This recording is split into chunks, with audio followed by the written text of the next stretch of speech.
Нека да попитаме Таро какво иска да ви каже намисления от вас човек, но примълчава. Напомням, че това е на обща енергия, така че може да не резонира за всеки. Нека всеки вземе това, което усети.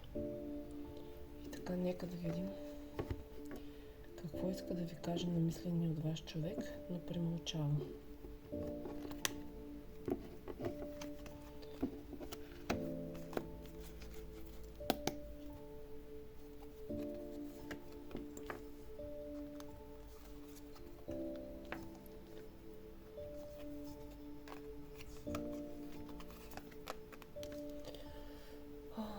Той или тя има желание да направи крачка към теб и да задвижи отношенията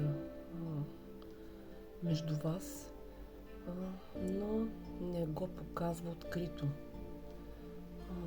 Вътре в него или нея има силен импулс за движение и сближаване, но по някаква причина го задържа. Тези ваши отношения са започнали покрай работа, в работен процес. Може би сте били колеги или пък свързани с общ проект, общо взето в работна среда. Той или тя те възприема като човек, с когото може да се изгради нещо, но подходът му е по-предпазлив и по-примерен.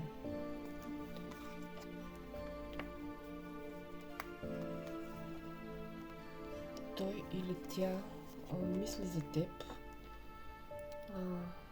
дори те наблюдава от разстояние или в социалните мрежи. Има любопитство и интерес, но не смее да действа директно. Спомените и миналото между вас са важни за него или нея и чувствата са искрени, не са повърхностни. Обаче вътре в него има сериозна вътрешна борба.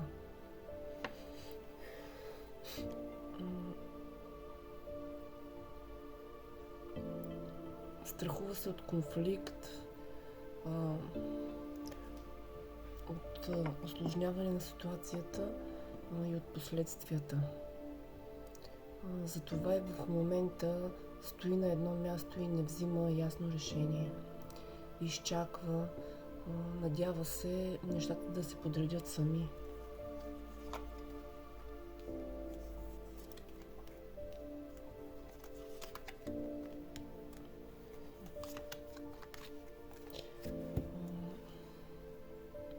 Има емоция, която иска да изрази. Нежност, чувства, симпатия, но е ограничен.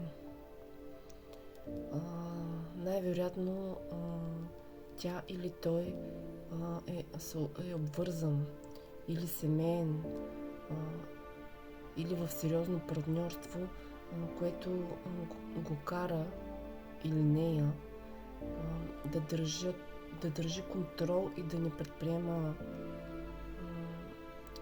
предприема мерки, да не преминава граници.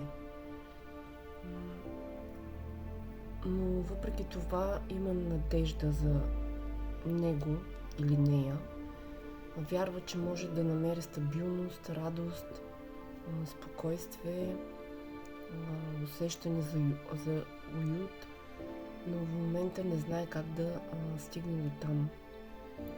Затова се намира в силна вътрешна борба между желанието и разума, между чувствата и отговорностите. Това е. Благодаря ви.